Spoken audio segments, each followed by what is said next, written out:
Hi guys, welcome to today's live book launch and training. I am your host, Greg Rollett, and throughout today, we're bringing in some of the top authors, best-selling authors, and authors who are releasing new books to teach you the things that they wrote about so that you can live a more successful life. And the great part about this entire training today is that this is 100% live, which means that you get to interact, you get to ask questions, you get to be a part of this and kind of go beyond the book and, really work with these authors so that you can learn the principles that they've learned and that they're sharing in their books. And our first author today is someone that I'm very privileged to know and get to work with, and have learned a lot about what she's doing and how she is helping people. And she's going to do that here for you today. She's from New Orleans, Louisiana, and she is the co-author of the brand new best-selling book, Success Mastery, that she co-authored with the legendary Jack Canfield of Chicken Soup for the Soul fame.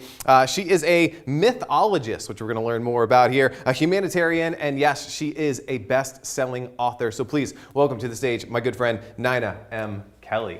How are you doing? Good morning, thank you. Yeah, welcome. Thank you very much. We're really excited you're here. New book just came out. That's got to be exciting, right? It's very exciting. It's really exciting. What was it kind of like now contributing to this book, being a part of this, and it already hit the bestseller list? That's pretty cool. It's very, I have to tell you, I must thank Jack right off the bat, because he teaches that we have to take 100% responsibility for ourselves. Yeah. And when I started to write this article, all I kept thinking was, it's important that we share our stories. I mean, we have to be responsible to put our stories out there to help everyone else. So I'm really excited about this. Yeah, and we're going to be talking a lot about your story today and how others can embrace and use their stories to empower themselves. I want to talk a little bit about kind of you and your background before we get started. A mythologist. What in the world is a mythologist? What do you do? Well, a mythologist is someone who studies all the different cultures and people's philosophies and religions and the rituals. And the reason why I like mythology so much is it's my philosophy. If you understand where a person comes from, you don't try to change them. Yeah. You accept them. And it helps you just to relate better to people. Yeah, So I think that's really powerful. And that gets into the humanitarian side. Yeah. Now it gives back, and you're kind of starting a new chapter, if you will, where you're going out and you're really trying to now help people, empower people, teach and train. Talk to me about some of the things you have going on. Right now, I'm very... I have to give you the backstory. Yeah. Okay, the backstory is I've worked with people with death and dying and with their stories and healing. And now my new energy is to help people to understand that their stories are part of their healing process and to help them discover what their stories are and to take full ownership of that. So I'm very excited about this. Yeah, and I love this concept of stories are part of the healing process. Yes. And you know this firsthand from your own story, and then hearing the stories of those who are in that hospice situation or on their deathbed, whatever it is, now hearing their side of it. And in this chapter in Success Mastery, you really start off by talking about the story of your mother and kind of your mom's own impact on you. So why don't you kind of walk us through this story and this chapter of your life? My mother, I owe my life to my mother. And I lost my mother when I was 7 years old. But she gave me my foundation. She gave me my code of ethics, my integrity, and it all came through stories. And she taught me through telling stories about other people and the importance of community and the importance of how we need to offer ourselves back into the community, because we really are one and as a whole. So that's probably how it started. And I think what happened was when she died, which was unexpectedly, I realized I had to grab onto something, and what I held on to were all the stories that she shared with me. Now, this is, you were very young when this happened. I was 7. So can we be impacted that much by the time we're 7, through someone like a parent? Absolutely, absolutely. It's interesting because I think as a child, you hold on to the imaginations of all the, when someone's telling you your stories, you're creating your own imaginative venues, so to say. Yeah. And then what happened with her was I started realizing I needed to hold on to those stories and also learn from those stories. Right. And then I created my own story without even realizing it. It took me until I was an adult to realize that oh no, she was right. We're all one. I mean, we all have to help each other. Mom was right. Imagine that. Silly mom doesn't know what she's talking about, and then you have that one moment where it all comes full circle. And then as a child, and especially if you lose a parent, then you resonate with everything they say. because you have to hold on to something. You know, it is your foundation. Yeah. Now, throughout your life, and so it started with listening to your mom, then it started to listening with some of the patients and clients that you started working with. You say that obviously in order to do all this, you have to be a good listener, right? Because if you have all these great people telling you all these great stories, they're going in one ear and out the other, there's no impact. But it's this act of listening that's so powerful. So talk to me about listening. Well, I've been very honored to work with people that are dying and be with them at the moment of their death. And it brought home that their story needed to be told. And so you really are you become one with them in the sense of, when I'm trying to pull back what you're saying about the listening. Because you want to hear what they have to say. Because if you listen to them, it's amazing the radiance that comes from them, even at their last moment. It's remarkable. I mean, there's such a vibrancy of life. Well, you say that you can actually hear the heart speak. You can hear the heart speak. And I think what happens, and this goes back to listening, it's been my experience that when you listen to someone, truly listen without any judgments, the heart starts speaking. And the heart tells its own story. And that comes through the individual. Wow. That's really powerful. We're going to talk about how the heart talks in just a second. I want to stay on listening just for 1 second, because I feel you were with these people at such incredible moments in their life, let's call it. What do you think made you a good listener? Was it just being present in the moment? Was it just that, I mean, that was your job, you know, part of it was to listen, but I feel like a lot of people just aren't present. They're not listening. They're trying to get through the conversation really fast to get to the next one. I think it's because I like people. And I want to know their story. And I have to give my mother credit again, because my mother would tell so many stories about, you learn fairy tales, but she told stories about what was happening in life at the moment. And it made me very inquisitive. And so I think in working with these people, I was so curious about where did they come from? What brought that back? And why haven't they told their story? And why at the moment of death, it's so imperative to tell your story. That's it. I became you just engage. I became fascinated with these people. And what did you learn from that, or how did you use that? What were some of the lessons that you took from these folks? I learned that life and death are very closely connected, and that the only difference to me between life and death is a breath. Wow. That's powerful. So when we are listening, we hear the heart speak. You can actually hear the heart talk, and you'd say you can actually hear the heart talk through voice, right? Through storytelling, but it could also be through song, through music, through art, through dance, through all of these creative expressions. How does that work? In ancient traditional and native cultures, so often that's exactly how they express themselves, because sometimes the story in the heart is so painful that you can't find the words. So you find the movement, you find the music, you find whatever the dance is, and that's how the heart expresses itself. It brings that story to life. It brings that expression to life. And I love that, because, I mean, you see it, you hear it on the radio, and you're like, I can hear the pain they went through during that breakup. Or, you see an amazing dance performance or a play, and you just see the passion pour out of them. Do you have any great stories or examples of someone expressing their heart through these creative means? I have a personal story. I'd love to hear it. Okay. I went to a performance to hear a pianist, Martha Argerich. Her music moved me so much that at intermission, I had to get a notepad. And of course, the concert hall is dark, but I wrote and wrote and wrote and wrote. I think she was such one with her music. She was one with that piano, that although she never spoke a word, her heart came through her music. And for me personally, it was amazing. I had to write it down. It was profound. And you can see that, and we're going to talk more about creating your own story, crafting your own story as we kind of go through. But sometimes it's not just, hey, let me tell you my story. Sometimes you have to express it in these other ways, right? And I'll go back to listening, because that I was listening, you see, and her heart was speaking. Yeah. Yeah. It's really, really powerful. Yeah. We talked a little bit earlier about some of the things that you learned from the dying, about life. You said that the only difference between life and death is a breath. Yes. Right? What were some other lessons that you, or maybe not even lessons, but just things that you heard from them that made you go, wow, we need to tell the story? There were several things. Number one, I think is the most important for me, is the resilience of the human spirit. And no matter what juncture we are in the process, we're resilient.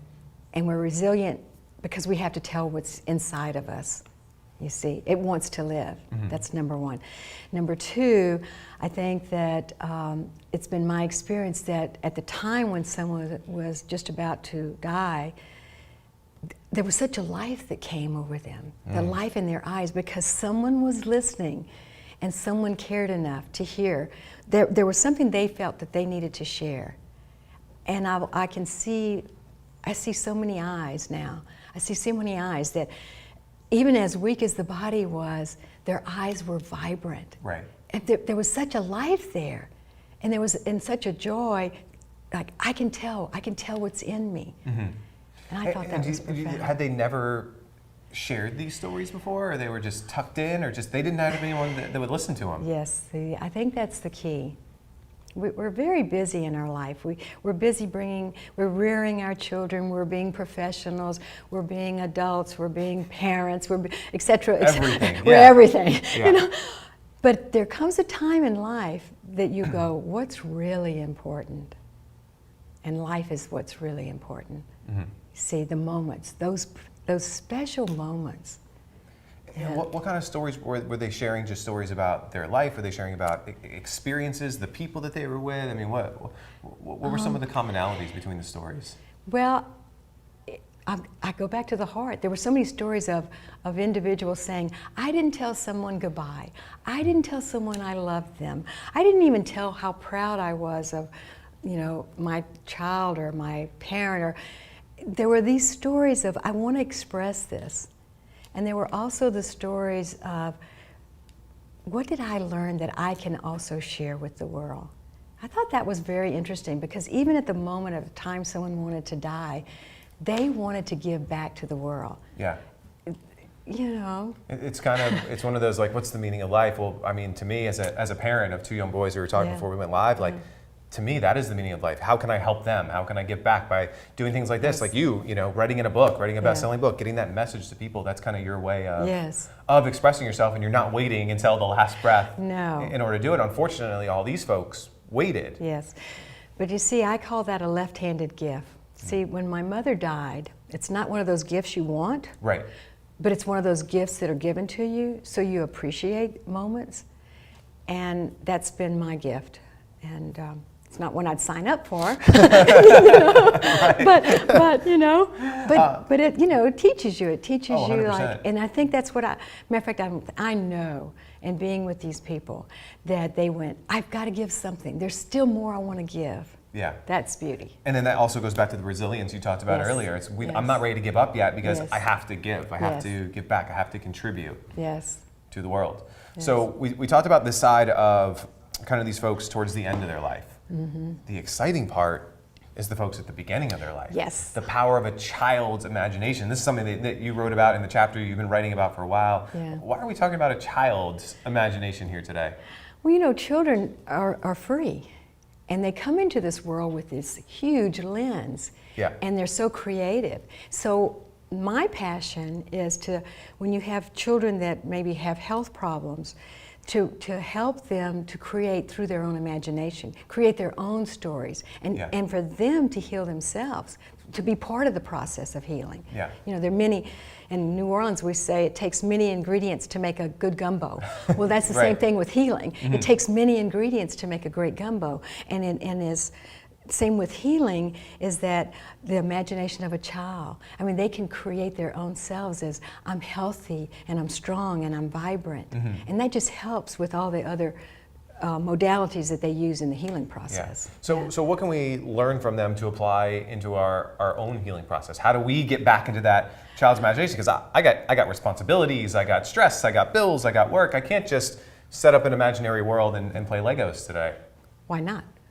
I love that. I love that response. But, you know. No, of course, Yeah. I totally understand. Yeah. But I think it's important to remember that take a deep breath and breathe in life. You know, take a deep breath and see where the vibrancy is for you. Mm-hmm. And bring your story, like what gives me passion? What gives me life?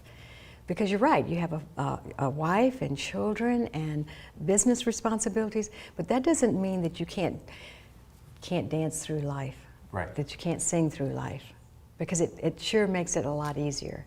Yeah. I think it's really powerful to kind of take that step back, right? I think that's the hardest thing for people to do. It's the hardest thing for all of us to do. Yes. You had to take a day, 2 days out of your schedule to be here today. You had to take a step back to be here, to share. And I think a lot of people say, well, no, I don't have 30 minutes to sit back and think about what gives me life, what makes me feel alive. And if you never take that time to think about those things, you're going to be like one of your patients who's on their deathbed saying, I never expressed that, I never shared that, I never taught that. Yes, and there was not one patient who didn't say that. So that's a huge lesson for all of us. I mean, if on your deathbed you're going, oh, I need to do da-da-da-da-da-da-da. Yeah, why can't you wake up and do that on a Tuesday? Right, say, okay, I'm alive today, and I'll give it the best I can. Yes. Yeah. You also talk about this thing called the power story. Mm-hmm. What's the power story? Well, that's an individual thing. Okay. And there again, I'm going to go, we can't live without a heart. The heart is our vital function. Yep. What gives you passion? That's your power story. And if you take a moment to realize, where is the passion in my life? What gives me vibrancy? And how can I give that? I really believe in the law of physics. I believe that we're supposed to give and receive all the time. And once you sit with yourself and you realize that, it's very easy to give back into the world. And it's energizing. So let's talk about this in the context of your career, your own life a little bit. Yes. How did you discover kind of your passion? What gives you that vibrancy? What gets you alive? I think I'm a fiery little redhead. So that helps. You were born with a little bit of it, right? I think that kind of helps a little bit. You have a little advantage there, but I don't know what to say. But I think most people don't wake up in the morning passionate about a lot of things, right? They're passionate about their fantasy football team, but that doesn't, give them purpose in life, per se. Yes, but see, that goes back to the full circle of what's your story? Because we all have a story. We have a story that keeps us motivated, and maybe we don't take the time to discover that story. So, and go ahead. Yeah, so how did you find yours? I think I found my story working with the dying patients, to be honest with you. But it wasn't before you started working with them. It was while working with them. You sort of uncovered it, right? I uncovered it, yes. It's a journey. Yeah. I think a lot of people want to say, all right, well, let me go on Saturday morning to the coffee shop and I'm going to spend 2 hours and find my passion. Probably not. Right. Like you were in there, you were working, and I'm sure there were things that you liked about that job, that you hated about that job, and through the work, you uncovered this passion. Is that true? Yes, that is accurate. Because the more I worked with patients, the longer I became aware of the resilience of the patients, the desire to tell their story, the desire to live. I mean, we need to live until we're not here. Right. And many of us are like... And it's because they don't know their story. They don't know their story. They haven't found their passion. They're going through just on that hamster wheel, let's call it. Yes. And they're not finding the light in what they do. That's correct, yes. When I worked with the transplant patients, that was very interesting because they needed a transplant to live. So on this side of the hall, there's the patient that has just died and given the gift of life. Now, when you think about that, someone has just given them life, and you tell that story to the person who's receiving, that puts a whole different cog in the wheel. And then I think that's the beginning of self-discovery on that particular genre, so to say. Yeah. Great. So as you're listening, as you're playing along today, what I'd love for you to do, and if you want to leave this in the comments or send in a question for Nine as we go, is what gives you vibrancy? And you can change that to what makes you happy, what makes you smile, what gives you life. So where you're not just sludging through the day, but would you wake up and say, I want to do this today, and make a list of a few of those things? If you want to share those with us in the comments, we'll read a few of them when we do the Q&A in just a few minutes. And if you have questions about any of this, make sure you send them in. So what gives you passion? Where is the passion? What gives you vibrancy? If you can start to discover that, that's going to keep you motivated. Because I'm sure there's, the problem with what you were doing is that these weren't patients that you were going to have for the next 10 years. That's correct. So you had to have this passion to stay motivated because you were losing your patients. Yes, all of them. Unfortunately, none of us get out of here, on the winning side. No, but it's I think what gave me passion during the time was to see what they wanted to share. Yeah. And see them light up, see their to see hearts them beat. light up, Yeah. to see that resilience, to see that twinkle in the eye, Yeah. to see that they still wanted to give. It's amazing at the time when you're wounded the most and you decide to give back. Yeah. Think about that's profound. That's profound. It is. That's powerful. Yeah. We're going to talk, let's go deeper about stories. Okay. Right? Because stories is so powerful. You wrote, and I remember this when we were putting this together, you say that stories weave and reweave the web of the vast collective unconsciousness. What's that all about? That's a big statement there. Well, let's unpack that. What does that mean? Okay, well, as a mythologist, see, I personally believe that we're all connected. Mm-hmm. Okay, this is a huge universe and many galaxies, etc. I mean, you could go on, but we're all connected. And our stories, if you start examining many cultures, you'll see that many of the similar stories are weaved throughout. Okay. So from my point of view is that there are stories in us that we want to share, and those stories will resonate with you. Mm-hmm. You see, if I could tell you stories of when my child was a little boy, and you could say, oh boy, let me tell you, you see. Yeah. And so we're telling these stories all along. But they're stories that help us. They're stories that connect us.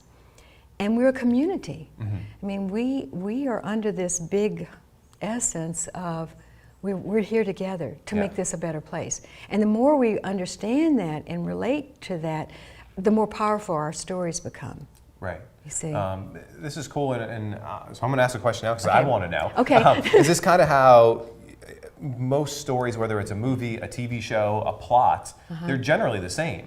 Yes. Just some of the minor details change, the names and the faces change, but we do a lot of storytelling here with, you have the hero's journey, and you have some of these, us versus them, and because those are the stories that are ingrained in us. Those are the stories that we relate to. Is that accurate? Yeah, it's interesting. The whole time you were speaking, I kept thinking of a spider's web, and that's exactly what it is. Yeah. It's like the spider, and you're weaving a web. Mm-hmm. Native Americans believe that we are weaving the web of life. Wow. You see, and just like the Hopis, they believe their whole mission is to pray every morning so the sun comes up for all of us. Yeah. So it is a web. We are weaving. Yeah, and we're all working together towards. Yes. Yeah. And so that's the importance of our story. Not to discount, our story is equally as important as the next person. And they're individual, but they're collective. Right. Yes. Do you think that people are scared to tell their story? Or do they not know their story? I think it's both. I think somehow or another we've been taught that maybe our story's not important. Or it's not worthy. It's not, Yes. well, I'm not XYZ, Yeah. so who cares about my story? Yes, and that's not true. See, that's number one. So I think there's that, resonance of, I think I'm just going to hold back. You see, that's number one. The other thing is, I think that people, I witnessed this, at the time when life is almost at the end, they can't hold their story any longer. Right. So think about that, the dichotomy of that, that we have all these stories in us that we just want to share. Yeah. And there's a freedom in that. Oh, I imagine that as soon as they tell you those stories, Yes. they feel the weight of the world is off their shoulders, and they're able to Yes. Yeah, be it's at peace almost. Got rid of that bag. Yeah. Well, it's like, I talk about from like a productivity standpoint when I teach like productivity. As soon as you get that hard task off your plate the first thing in the morning, you're like, all right, cool, now I can get on with my day, right? Right. That client that you've been meaning to call that is going to be an uncomfortable conversation. Well, Yes. same thing with the telling the story. You're like, I had this in me. And at this point, it might have been 60 years, 70 years, Yes. 80 years that they've had this story that they wanted to share. Yeah. That's a lot of weight. Yes. And let me tell you, life's You can live to 100. It's really quick. It's really quick. You blink, and you're like, wow, how did I get here? Yeah. And think about everything you've collected along the way, you know? And you've collected a lot. You have. You've collected your stories, you've collected other people's stories, and you've collected the experiences of your environment, Yeah. of your community, of your culture. Wow. Yeah. It's really powerful, and we have to tell those. You say that stories allow the inexperienced listener to create interpretations according to his or her field of expertise, right? And their experience, because I can only tell my stories. Right. Right, and from my viewpoint, from my point of view, and that's all I can share. That's all I know, right? Yes. What happens, and that's the listener, the giver. Right. Okay. What I'm hearing, you're going to tell me your story, but I'm going to hear it in my landscape, in my environment, even though you're telling it in yours. Right. And that's how you relate, because there's something that's going to connect. There's something that you're going to say, and I'm going to relate it to some part of my essence. Yeah. And then it's a gift. You've just given me a gift. Like, oh, that's right. Let me see it from this perspective. But it's still mine. Yeah. You know, that's the deal. And we're in an interesting time now where people are hearing other people's stories, but they're discounting them, they're discrediting them, they're not seeing it from their point of view because I've already made judgments and opinions, and we're seeing it in the political landscape, the cultural landscape. Yes. So this could be used as a force for good or for evil, if you will. So how do we? Maybe let's talk about how do we become a better listener so that we can see it from the other person's experience. I think that's called compassion. You know, and being willing to show up. See, if I'm engaging in, if you said, let's go have a cup of coffee, and I want to share something with you, just be there. It's amazing what happens. Yeah. Because there's an energy there that transcends all this other malarkey. you know? Yeah. Really. And when you show up to listen, that's when the heart starts speaking. Because the heart knows. You can't fool the heart. Yeah. Yeah. Powerful. Yeah. So then why does shared unconsciousness need to become expressed? Why does it need to be a shared experience?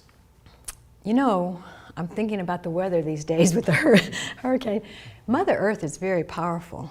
And she's telling everyone, best you listen. Because I'm more powerful than you. So yeah, really. So I think that this is from my perspective is that that's when you give the collective the opportunity to speak, because you are listening, because you're calming yourself down, and you're willing to show up to listen.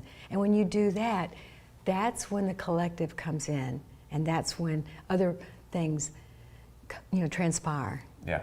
It's bigger than all of us.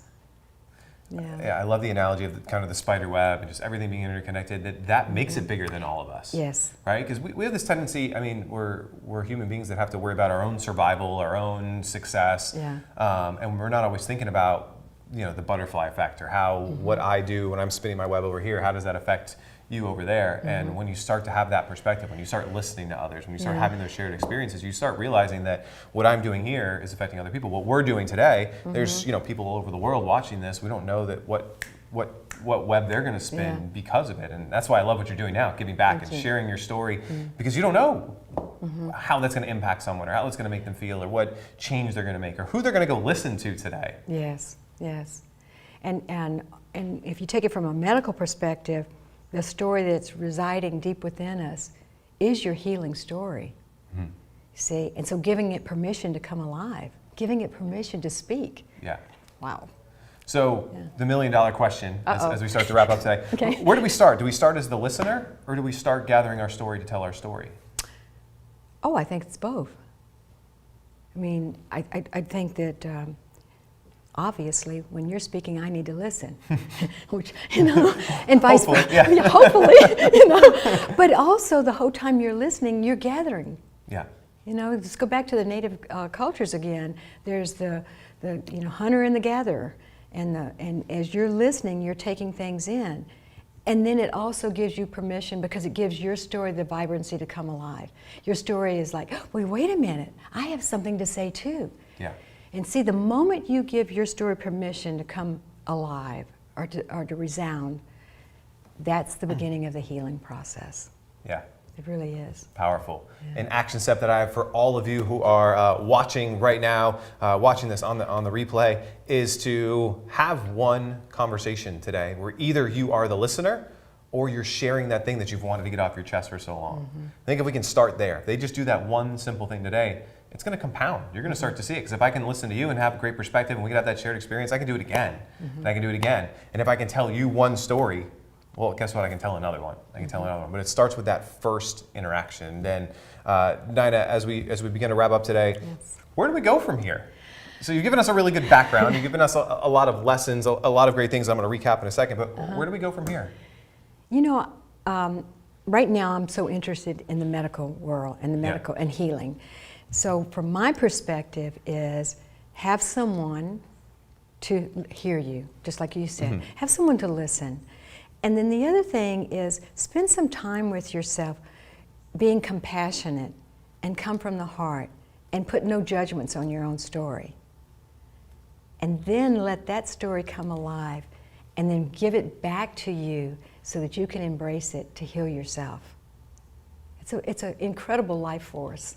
It is a very incredible life force. And as we talk about being compassionate, letting our story out, collecting these other experiences to help our story, do you practice your story? Is it just a matter of telling it over and over again? Is it like what's helped you to even get your story out, to even be here today writing books, and you have other books you know, that you put out as well? Is it just, it's always evolving? It is evolving. I think for me, what's come to life for me, and I've said this earlier, is the resilience of the human spirit. And as I listen to other people's stories, or I look at my own life and I look at the experiences I've had in life, the spirit, the resilience of us is stronger than we know, but it's also wanting its own life. Yeah. See? And so when I see that, I think that, and I encourage everyone, just be free to speak, be free to explore. Yeah. And I've been very fortunate because I did some research with story and healing, and it was amazing what came from that, you know. I want to talk about that for a second, Okay. using story with healing. For someone who's in pain, for someone who does need to heal from whatever it is, whether it's a medical thing, whether it's a stress, it's a divorce, it's a job loss, whatever the pain is that they're in. So 2 questions is A, how can they use story? And then B, can their story change?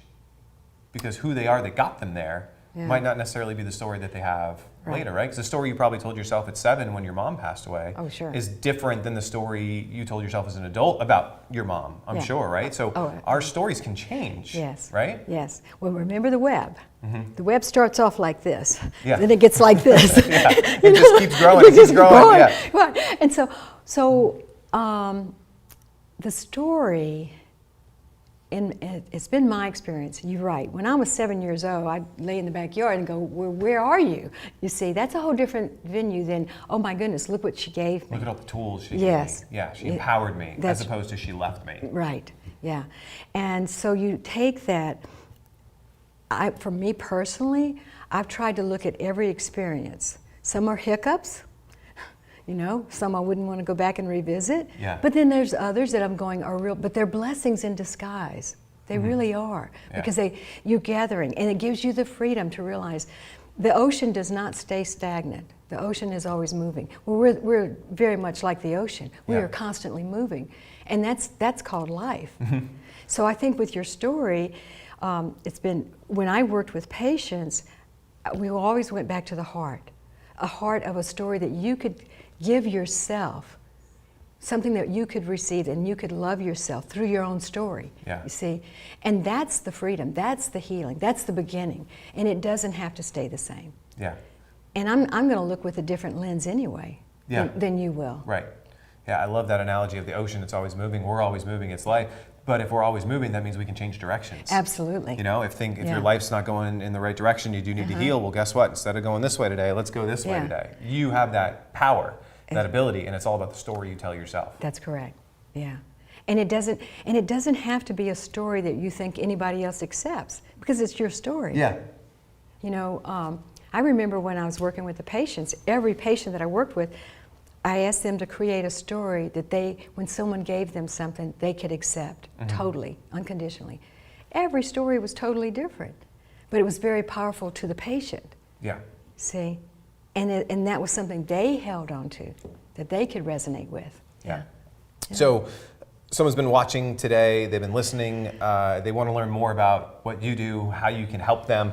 We've got a couple resources, ninamkelly.com. They can also reach out to you. Yes. How can you help them? I think that's a good question, right? So if someone's here, they need to go through that healing process, they need to learn about the power of story. How can you help them to go through this? Before I answer that, I'd like to go back, because I think there's not Sure. just one way to heal someone. Sure. See, so let's go back to the ancient Greeks. Yeah. The Greeks believed if you breathed, exercised, and you had to have a spiritual side and an intellectual side. Yeah. If you have all that, it makes the whole. Right. So the same thing with healing. There are many different modalities.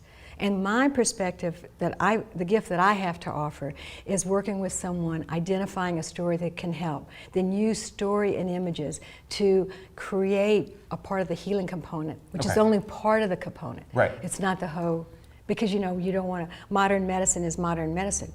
But modern medicine now has come back to complementary medicine. There are many modalities to make the whole. Right. And that's what the Greeks thought too. Yeah, I think that's really powerful, having that holistic view of everything, because if you don't take care of your body, if you don't eat good, you can tell yourself all these things. And the same thing is if you have this strong mindset, it's going to help you to exercise and to breathe and to, you got to take care of yourself, both physically and mentally. Yes. And the best gift you could give yourself is 10 deep breaths a day. It's amazing. Yeah. The energy that comes from that. And then allow yourself to use a visual to create your story, to give back the love to yourself and help heal yourself. Yeah. Isn't that over the door? Physician, heal thyself, and then know thyself, and to thy own self be true. The Greeks said that. Powerful. Yeah. And it still rings true today, Yes. just as it did then. Yeah. So how can you help them to do some of this? Well, normally what I would do is I obviously I've worked with medical patients, and I work with patients and the history in their physical, and I figure out or we identify what the medical problem is, and then in my research I asked, why do you think you have this issue? Not what the medical people have said. Yeah. Not what doctors. I mean, because that's just one component, and that gives them the freedom to examine themselves, create their story. That story is a story that they bring back into their heart, that allows them the freedom, that allows them the visualization to send love, light, energy. The heart keeps everything circulating. Yeah. It's all one. So we work in a process of how do we incorporate all the tools, the medical component and also the other component. Yeah. Very powerful. And if they head to ninamkelly.com, and if they just reach out to you via email, they can start that process with you and bring you in to either help them personally or work in group situations. You can come and speak to groups and do trainings. I mean, just so many possibilities. Just depends on the individual's needs. Right. And as far as training goes, I have a different. It's a different outline. Yeah. It's how do you train people to understand to use those same techniques and implement that with the patients. Yeah. The patients want to heal. Most patients want to heal. Right. Most. And we want to help them. We want to help the ones that want to heal. Yeah. Yes, of course. Yeah. And that goes back to the children. That's what's so beautiful about the children and their imagination. Yeah. They see they look for heroes. Why not become your own hero? Man, become your, yes. Yeah. We got a couple minutes left. You want to take some questions from everybody who's watching? Sure. I think that'd be really powerful. Yeah. Right now, guys, a couple things just to recap. That power story. What gives you passion? Where is the passion? What gives you vibrancy? Answer some of those things for yourselves. If you have questions about how to do that, send them in. Nina can help you right here today. The difference between life and death is just the breath. Something to remember every day, especially as you take those 10 deep breaths. I like that. Just something simple. Do it in the morning, couple minutes, and it gets you there. And it's all about the resilience of the human spirit. Talked a lot about that today. Send in your questions. Visit ninamkelly.com. We're going to take a very short commercial break. When we come back, Nina and I are going to be over on the other side. We're going to answer your questions live. And congratulations on the book, bestseller. It's pretty cool. I like it. We'll be back in just a second with more from Ambitious Live.